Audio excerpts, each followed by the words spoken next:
Welcome back to Tales of Fluff, the podcast where we take you behind the scenes with the people who dedicate their lives to animals, from the everyday pet to the exotic pets. Today, we're sharing Shane's interview, who is the founder of Rigden Ranch. In this interview, you will hear Shane talk about how passionate he is about the work he does, and even more so, how passionate he is about the animals he cares for. You can really tell throughout the interview that his facility blends hands on animal care, education, and a lot of heart. It was amazing to hear all of his stories and experiences from the ranch. We talk about everything from emotional camel training to skunks and labor, what happens during the Midwest deep freezes, and even a story about a camel named Doofus who got his head stuck in a pickle barrel. So now let's get into it. As always, we like to start at the beginning. So we asked, when did Rigden Ranch open and what inspired it? Yeah, I opened my business, Rigden Ranch, in 2021. I've been open to the general public for 3 seasons now, so 3 years. Before that, I was strictly a camel company. I did camel rides and photo shoots, nativity scenes, stuff like that. We still do all of that stuff. I specialize in camels, but the ranch, again, we've been open to the public for about 3 years now. What made me want to do this? So I worked for a company called Jodan Farms. It was on the same property that I'm on now. I started working for those guys when I was 15. This year, I just had my golden birthday. I just turned 28. I started working for those guys just because I was a high schooler that needed a job and I needed some video game money. I think at that time, like Red Dead Redemption was coming out or something like that. Whatever. So I had a buddy that was working here. He got into Jodan Farms because his brother ran the office. He did all the contracts and emails and stuff like that. So my buddy got me in here, and really all I was, like every other zookeeper, was, glorified pooper scooper. My very first day on the job, we got outsourced by Milwaukee County Zoo up here to do camel rides. So I went up there with some senior staff at the time, and I learned how to load camels correctly, where people sit on them, and how to do everything safely and whatnot. But majority of the time, I was just raking poop. Whether it was goats or llamas, alpacas. We had some yaks here when I got started. One of their names was Snowball. I can't remember the other one's name. Snowball was Snowball because he had a white nose. But anyway, it turned into far more than a job. I fell in love with these animals more than just about anything. The very first day, I went to the Milwaukee Zoo and I met this camel named Doofus, who I still have. He's a year younger than me. He's 27. And we were doing rides, and I had this Gatorade with me. And I set the Gatorade without the cap on the ride stand. So when people go to ride the camel, you go up a set of stairs. So I set it on the stand, and Doofus decided, hey, that looks blue and delicious. And he grabbed the entire bottle and chugged it all in front of me. And I was upset. I was a broke teenager and I had nothing else to drink for the day. I didn't get paid yet. Mom didn't send me to work with no money, yada, yada, yada. But it was kind of like at that moment, I fell in love with them. Like that's the dumbest stuff ever. Like you can't make that up. So I fell in love with the camels first and foremost. And throughout my time, because I love them so much, my boss and some other people, they took me under their wing and I started to learn more about camels. And through all the years, I started training camels for other people and consulting camels for other people and other zoos and whatnot, transporting them and all these other things. So I specialize in those, but in between everything, I did a lot. I zoo kept for tigers and lions, and I think I was 18 when I raised a black bear, and man, all these other things. I've transported everything from cheetahs to gazelles to alligators. It turned into a love, not a job. I won't lie to you, that whole if you do what you love, you never work a day in the life thing, that's not true at all. I mean, it's work. It's some of the toughest work you'll ever deal with. The strengths of it are awesome, but the downsides, they suck for sure. But yeah, I ended up doing a lot for that company. And the reason I switched over, Jodan Farms ended about 5 years ago, just due to the death of our owner, Robert Meyer. I wish I could tell you, he got ate by a lion or something, but he actually passed due to diabetes. Great man, wonderful with animals. He was a very, very well-known man across the country.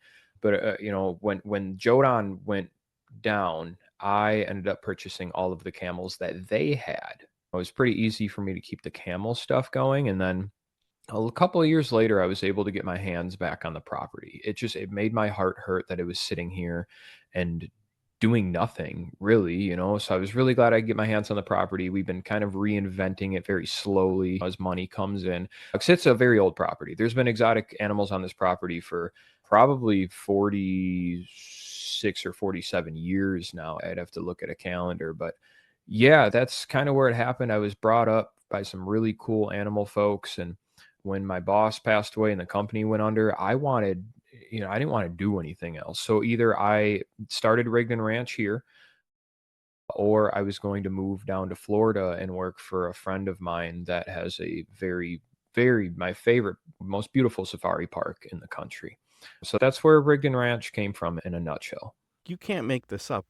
That first camel ride at the Milwaukee Zoo, the stolen Gatorade, the early days of scooping poop just to afford a video game, that's an origin story that definitely cannot be made up. And from a glorified pooper scooper to owning every camel on the property, it's clear that this wasn't just a business, it was a lifelong passion. Naturally, we wanted to know what that commitment looks like in action. So we asked him to walk us through his first hour each morning. It's special because it's the most important time of the day, and it can be special in good ways and bad ways. So when I wake up in the morning, depending on the day of the week, sometimes I'm up and out the door at 6 a.m., sometimes it's 8 a.m. When you got all these animals, you try to get up as early as possible and get everybody taken care of. And sometimes you're fighting the weather as well, things like that. If I know it's going to rain at 8, I'm out there doing everything before I get poured on and making sure all the animals are situated and stuff like that. But I try to be out there as early as possible. But truth of the matter is, I don't sleep very well. I got a business mind. I'm always worried about my animals, things like that. So we'll see when I get up. But I try to get up there early as possible. The rule on the property is every animal is fed and given clean water by 10 a.m. Usually I'm done by 8:39. So I wake up, I get up. The first two things I feed, they're just my house cats. So I have Luna in the house. She's a older, long-haired Russian blue. She gets her medication. I feed her, and then I feed PC Podcast Cat, who I actually hear meowing right behind me right now. They're both deaf, so they're very loud. So I take care of those guys. I get out to the barn where it's a little more exciting. And depending on how lazy I was the day before, which I try very hard not to be, I can get to feeding right away, or I have to go collect dishes from the night before. So usually the rule is once animals are done eating, I collect all of their bowls and then we do dishes and then start over for the next day. But there's some days where I'm like, oh, like my back is killing me and this and that. And I'll just do dishes in the morning then. So if I collect all the dishes, I come up to the house, I wash them all, rinse them.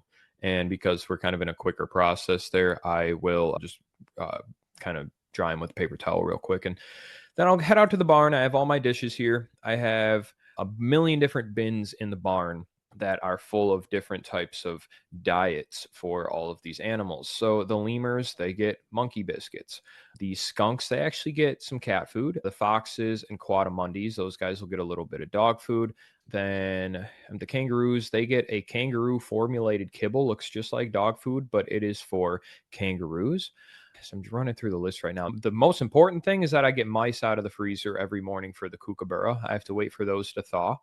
So I have to get all these meals prepped. And now I mentioned things like, the skunk gets cat food or whatever. The cat food kind of just, that's what pulls everything together. Now they get other things like bugs, mealworms, they get fruits, they get vegetables. A lot of the animals around here, they get salmon oil to help with allergies or their coats, things like that. So when I say something like dog food, they're not strictly eating that, but it kind of helps formulate things. We have 3 animals on the property that eat something domestic like that: the foxes, the quadrumundi, and then the skunks. Everything else is more of like an exotic kibble. So I get all these dishes prepared. It's the first thing I do.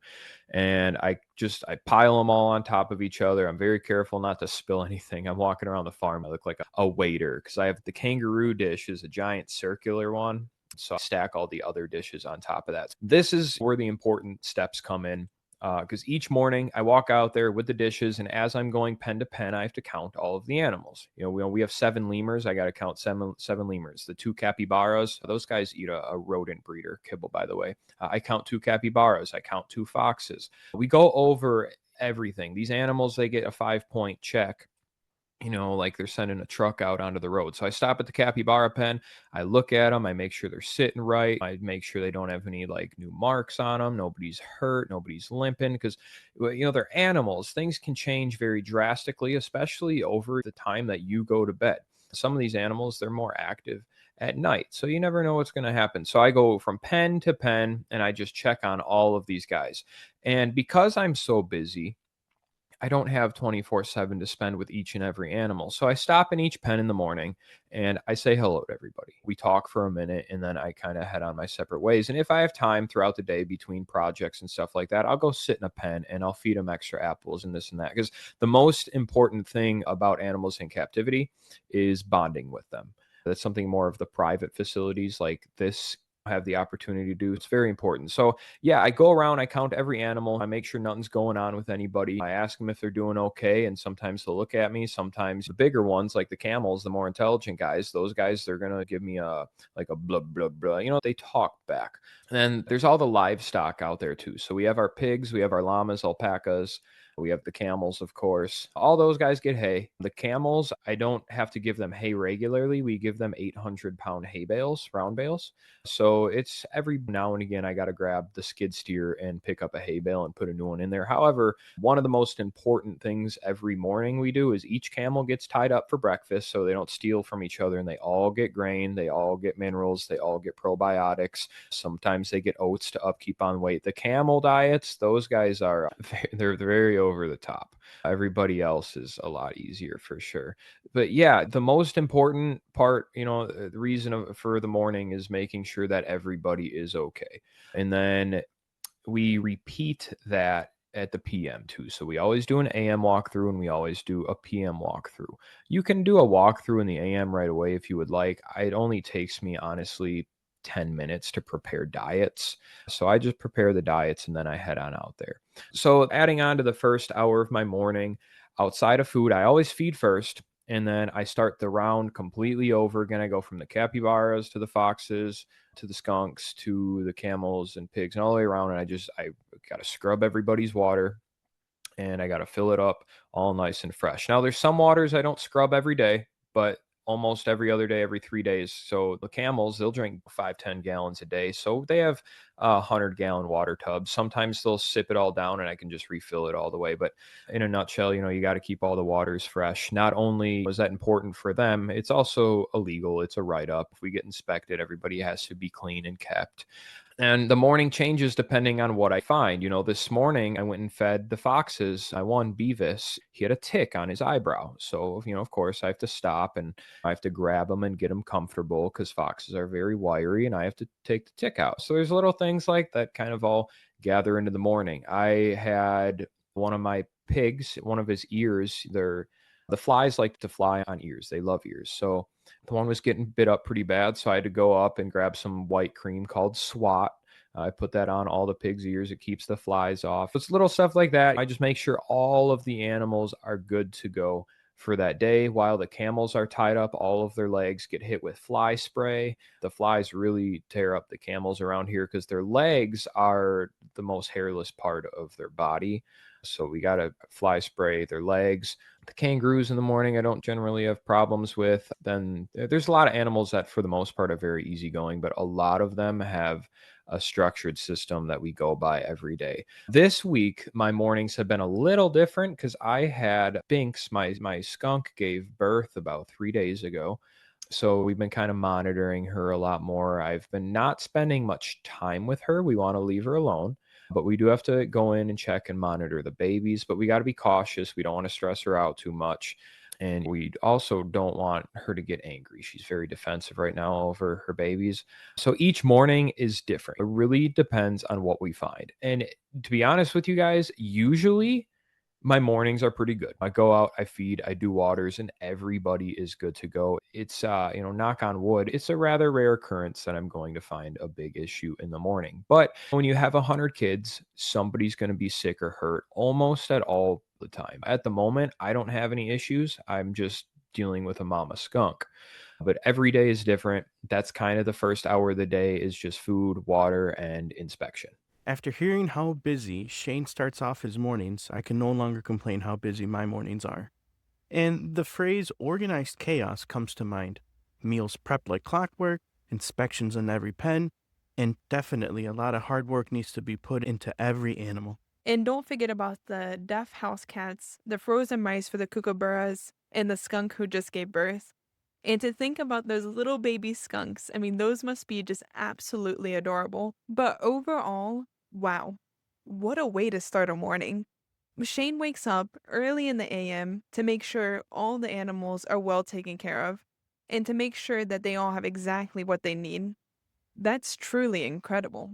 Now, of course, anyone working with exotic animals has their fair share of rookie mistakes.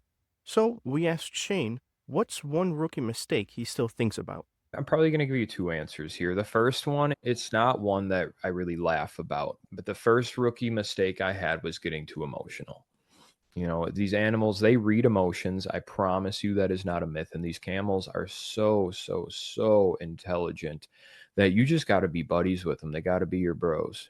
They want to hang out with you. They want to love with you. They want to be a part of the herd. And this is still something that I work on every single day. I grew up, a pretty, I guess, angsty teenager. I had a lot of emotion and anger to get out. And I didn't have patience with it. You can't be emotional, you have to be patient. And these camels, they're very well trained and they know their job. And vice versa, a green camel that doesn't know his job. You got to go in there and just hang out with them and be their buddy. And what I'm getting at is when they mess up, when they do something wrong, you just have to let them know the problem without being angry with them. You can't be too rash. You can't make any crazy decisions about it. And a lot of people think when you're training animals, which is a little different with camels because of how intelligent they are, that if the animal does something wrong, you want to reprimand them right away.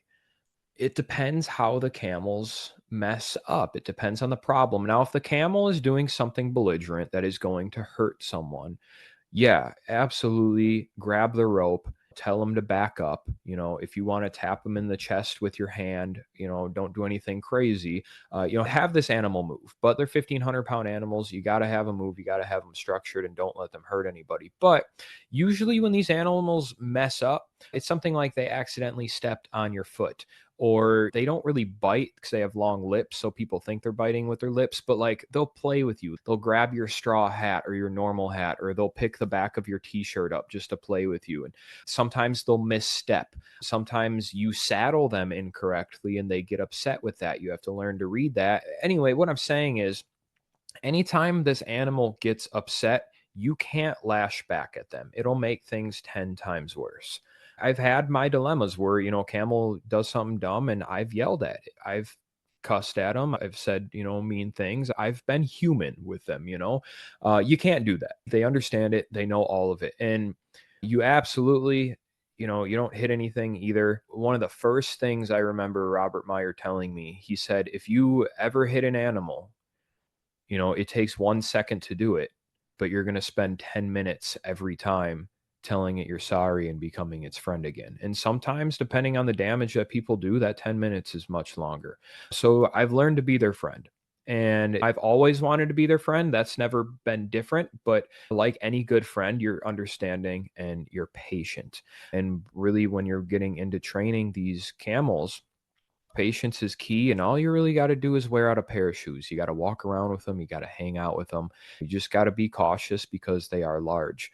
So, being too emotional and not patient enough, honestly, that is my largest mistake working with camels. And we're all human. We all have to be calm. Sometimes we all have to walk away for a minute because these animals, they're like toddlers, but you can't go out emotional. And on a side note of that, every morning that I wake up, if I wake up on the wrong side of the bed, I have to talk to myself before I leave the house. I don't really drink coffee, but I have to do whatever my version of coffee is in the morning and say, calm down, life is good, yada, yada, yada. Because I promise you, when you have animals, when you walk out of the house angry, those are the days you get hurt. Not because you're mean to the animals or anything, but they sense that and they know something's wrong. So they get nervous. So you really have to cool down each day before you leave the house. And that's very crucial to things like camels because, again, they're 1,500 pounds plus. Now, on kind of more of like a funny note, tying knots. I'm terrible with knots. I'm absolutely terrible. And camels, they're smart. They are so smart. They're not like horses. They critically think everything. So one of my biggest rookie mistakes is tying camels to posts, whether, we're just like a hitching post where we put them to a saddle or we tie them up to grain them, things like that. So my biggest mistake is always walking away with a knot that I thought was tied and it just is not. To this day, I only know one successful knot, but they're smart and I swear that they untie things. They will. The camels will use their lips to grab the end of the rope and they'll pull it left, right, up, down. They figure things out. Sometimes they'll step on them if they see there's kind of like a loose part of it and they'll figure out how to get out of them. At that, they're really strong. They can just break them, but they don't. They're very respectful creatures. So don't ever walk away from your camel if you're not confident in your knot. He will be in another yard eating grass. He will be walking elsewhere. He will be going to steal all of the grain bowls from the other camels.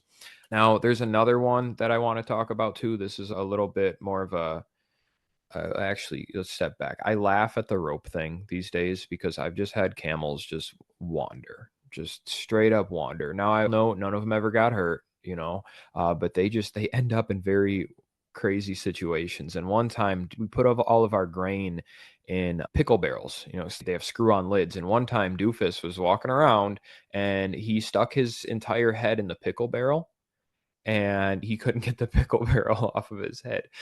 So his name's Doofus, He was walking around straight up with this pickle barrel on his head. And camels, they're not animals that get terrified easy. He was just chilling, just straight chilling, had this giant red pickle barrel on his head and halfway down his neck.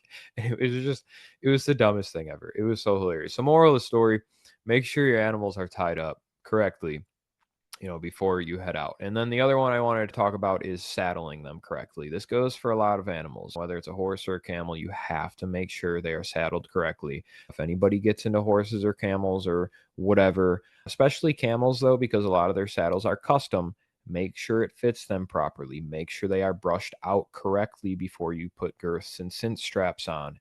That camel will do anything you ask of him as long as that saddle is comfortable. If you start giving him sores or it's uncomfortable or it's not padded enough, anything like that, camel is not exactly going to start to despise you, but he's not going to want to work. He's not going to want to be your friend. Every time you see him bring that saddle out, he's not going to want to go anywhere near you. So I hope I didn't ramble too much there, but I really thought more of things on a serious note with that than I did funny. But I did, boil down to the idea of Doofus untying his rope and then putting his head in a pickle barrel. That's kind of my funny one. But yeah, I thought way too seriously on that topic, and I apologize.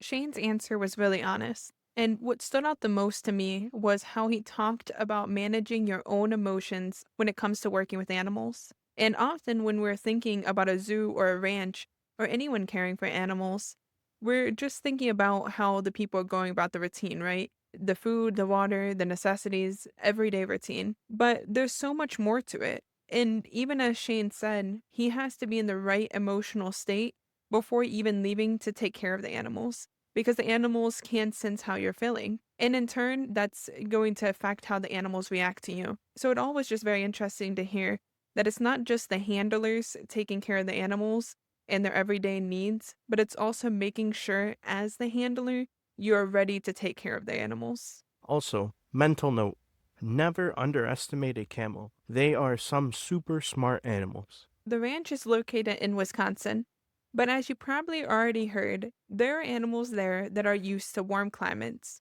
So we wanted to know how these warm weather animals handle cold Wisconsin winters. His answer, they don't. Plain and simple, we don't help them adjust. Everybody goes inside for the winter. These guys, there's a lot of animals out here like the capybaras or the ringtail lemurs. In a normal Wisconsin winter, these guys, they won't make it. They will die. So there is no if, ands, or buts. The minute we hit about 35, 40 degrees, everybody goes inside for the winter. I don't even let animals outside again next season until it's at least 45 degrees at night every night. So the animals that stay out, the skunks can stay out, the foxes, the Eurasian eagle owl on property, and all the livestock. So pigs, llamas, alpacas, camels, again, the lemurs go in. The kangaroos, actually, there's a lot of argument. People leave them outside sometimes, and they do okay. I don't believe in that. They come in. The capybaras got a giant guinea pig cage pretty much. And, especially our reptiles, the tortoises, turtles, and purse, our alligator, we don't hesitate with those guys. Even right now, if it dips a little too low on a summer night, all the reptiles are going inside. So yeah, moral of the story is we don't even let them adjust. Everybody goes inside. We have an old barn on the property that was originally built for elephants. And we obviously don't have any elephants on property these days. So we remodeled it inside to be able to hold our smaller critters. It's a pain in the butt. It's honestly like instead of adjusting for the winter, it's adjusting for the animals to go inside. It's every Midwest zoo's demise for sure. It's hard on the business because we're closed, and the animals are like, hey, man, I want to go outside. So during that time, during the time they're inside for however long the winter is going to be that year, we do more with them. And we're in more of a compact space, so it's easier to get to all the animals because we're all just in the length of a barn. So we can walk up and down and just get to every single animal. So it makes our day a little easier. So we do more enrichment with them. We do a lot more puzzle toys, balls that have treats fall out of them, branches. We hang things for all of them. So we're interactive with all the animals in the summer, but mostly kind of with hands-on stuff. The animals love seeing people because that's what they're used to here. But in the winter, we have to do a lot more enrichment in other ways. That being said, we also have to do about twice the cleaning because the barn can get really, really dirty. So there's a lot more water involved, a lot more pressure washing, and that heater is running 24/7. So yeah, it's more of adapting going inside than it is for the cold weather. That's crazy. I mean, I'm still trying to picture this in my mind because everyone goes inside, from the lemurs to the kangaroos, and even the alligator has a place in the old elephant barn. Now, the winter challenge isn't adjusting the animals, it's adapting the entire ranch. And the enrichment they do during those months, it's not just about keeping the animals warm, it's keeping them engaged. It's clear how much these animals are cared for. All that planning made us wonder what happens when the weather ruins everything. Because if you look on their site, it says this tour sucks in the rain. So we had to ask, was there ever a rainy day when it all just fell apart? Shane's story really answered that perfectly. Most people cancel in the rain. I had my first family ever just on Sunday that didn't want to cancel and they went through with it. And that tour actually ended up okay because the rain was rather sporadic. But the worst tour I can think of is a woman and her daughter got here and it wasn't raining yet. This was pretty early last season and it wasn't raining yet. And I was like, hey, it's supposed to rain. Would you guys like to reschedule? Blah, blah, blah, blah, blah. And she was like, no, we're already here. It's totally fine. If it rains a little bit, that's fine. And it was already a little wet from the day before. Now, the problem with this specific tour is her daughter was in a wheelchair.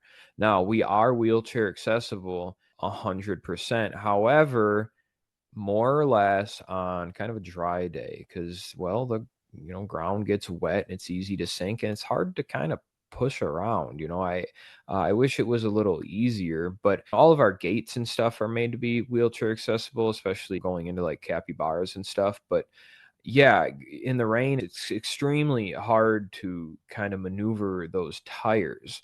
So we ended up getting through a lot of this tour and actually not a lot of it, maybe just a quarter of it. And it started raining, so the wheelchair got harder to push. And I told them, I was like, hey, we can totally reschedule, blah, blah, blah. But they're having a good time, actually. They were rather adamant about keeping going. But now it starts to rain a little harder. And the issue is all the animals go inside. They don't like to be wet. I don't like to be wet either. And the semi-aquatic capybaras, believe it or not, they don't really like to be out in the rain either. The pigs don't. They love their mud wallows, but they don't really like the rain. The camels don't mind it. They'll stand out in it, especially Doofus, because he's a doofus. But yeah, it's just the worst because really, even if we're not talking about wheelchair accessibility, the animals, they just go inside. They don't want nothing to do with you until it stops raining. That's really the downfall of it. And I don't blame any of them. I don't want to be out in the rain either. I would definitely go in my den. But that tour specifically, by the time we got around to the lemurs, the sun started shining super, super bright. All the animals came out. The lemurs love the sun, so they're always first out, especially in a hot sun after a rain. So that tour actually did end really, really well, but majority of it sucked. I'm not gonna lie. But yeah, generally the issue is that all the animals just don't want to be in the rain. From stuck wheelchair tires to animals hiding from the rain, this story was a good reminder that Midwest weather and exotic tours do not always go well together. It had a great ending, though, as the weather cleared and the lemurs came out, which was amazing to hear. But it's understandable why clear days make for a better tour at the ranch. From there, our curiosity shifted. We wanted to know if any animal had ever surprised him with an unexpected behavior. And his answer wasn't just one, it was a whole group. That's a really good question for sure. I don't know if I want to pinpoint that onto one singular animal, but I'll kind of put it in a group. And we're going to say small animals. The large animals I've always understood very well. That's what I specialize in is the camels.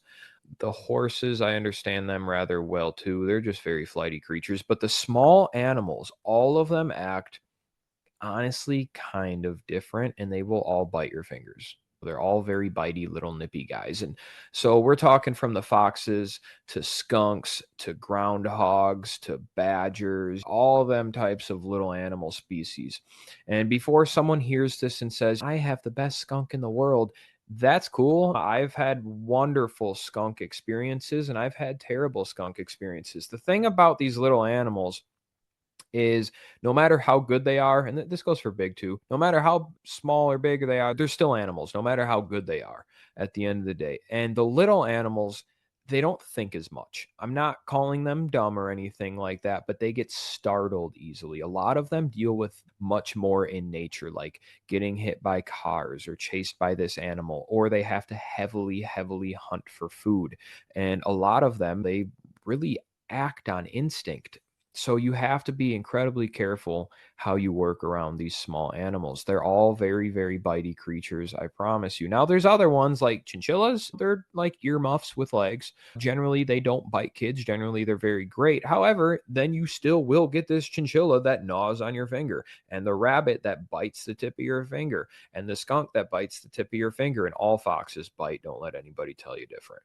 So, it really, the small animal's demeanor can just change like clockwork. So you got to be very patient with them as well. And you really got to know which way they like to be picked up and which way they like to be held. And definitely you need to know when to leave them alone when they want to be left alone. You definitely want to know which animal you can and cannot handle. And if you want them to be handleable, well, you have to work with them very patiently. And that doesn't mean forcing your love on them. It means sitting with them and letting them use their time, saying when they want to say hello to you, they finally will. So it's a really broad answer I'm giving you, and I'm sorry about that, but all of the small animals are different every single day. And we really just got to wake up, go out in a good mood, and be ready to mingle with the animals depending on how they feel. I really don't think I can honestly pinpoint one animal that just really surprised me with its behavior. I can tell you that the first time I met a badger, I was like starstruck. I was in awe because badgers are one of them animals that are just known for eating people, like they're just known. Honey badger don't give a crap, that old video. They tear up snakes and all types of stuff. So that was really, really cool. I will say I was surprised by meeting a badger with a wonderful demeanor, But yeah, them small animals, they're very different, especially because, you're tall, humans are tall. I'm 6 foot. You kind of got to get to their level. You got to really speak on their volume. And a lot of what you do can be very heavily misinterpreted by these animals. Now, the larger animals, the larger the animal, typically is a little more intelligent, like the camels. They kind of think things through. The horses kind of do, though they're very flighty animals. And then, elephants are very large. They're very intelligent. They think very critically about things. Chimps, apes, gorillas, that's kind of all the same stuff. Yeah, it's all the small animals you have to be very cautious about. You have to really let them know that you're okay and just remind them that you're buddies every day. Small animals are the wild cards. Foxes, skunks, and badgers, they all have very different moods and quick triggers. So, what's the message?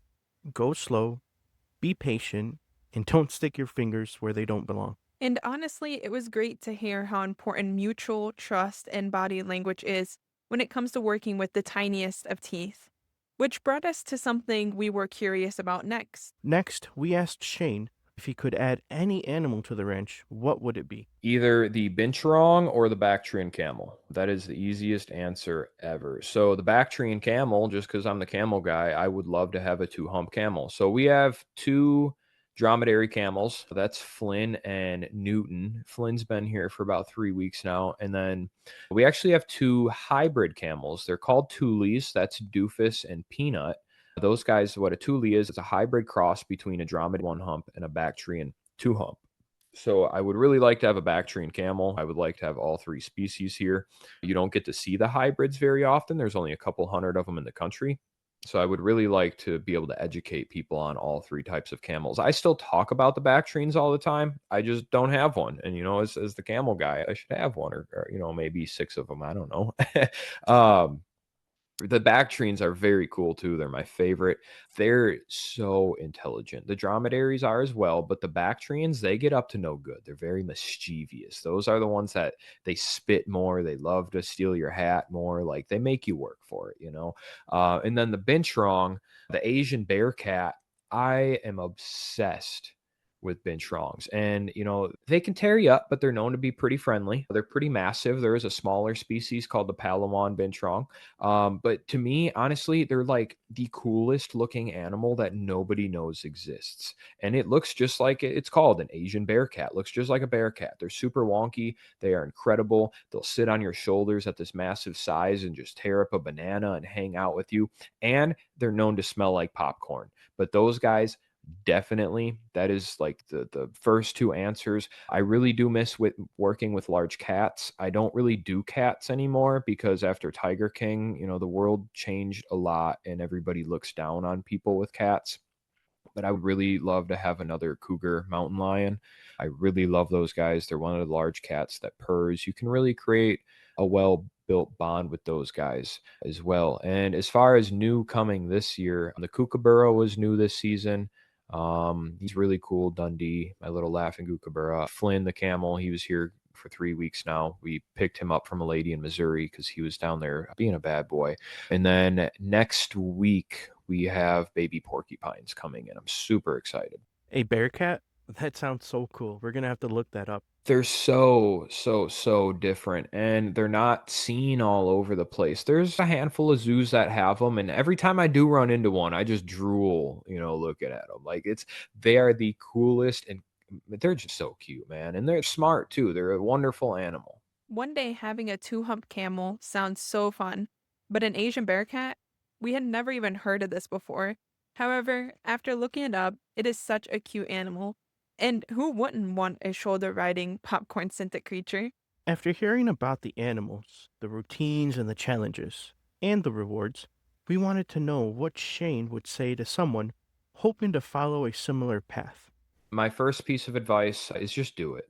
You're never going to know until you try. And you have to go into something like this, whether it's animals or any kind of business, you have to go into it with the idea of you failing. And as much as that sucks, you have to be honest with yourself. You're going to have to work hard. You're going to have to bust your butt.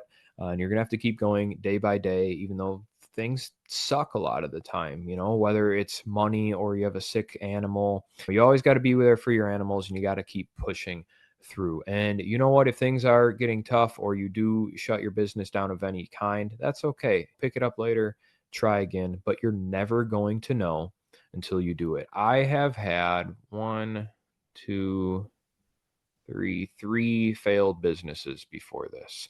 I've always been kind of a business guy. None of them were honestly like kind of upfront as I don't want to say lucrative because I don't make that much money, but not as, I guess, appealing to just random people. So it was hard to get in there. I've picked up a lot of plans and ended up putting them down. One of them I still kind of do on the side, but it's pretty much just for friends. I do videography, so I still do like a wedding or two here or there. But yeah, never know until you try. It's really scary, but don't be afraid. You don't want to spend the rest of your life wondering. And then going into strictly talking about the animal side of things, and I do want people to be inspired, but the honest side of the animal world, as well as a lot of different businesses, is bad things are going to happen. But the problem with the animal world is you're dealing with lives. You're dealing with as many lives as your ranch or zoo or farm or whatever kind of facility you're running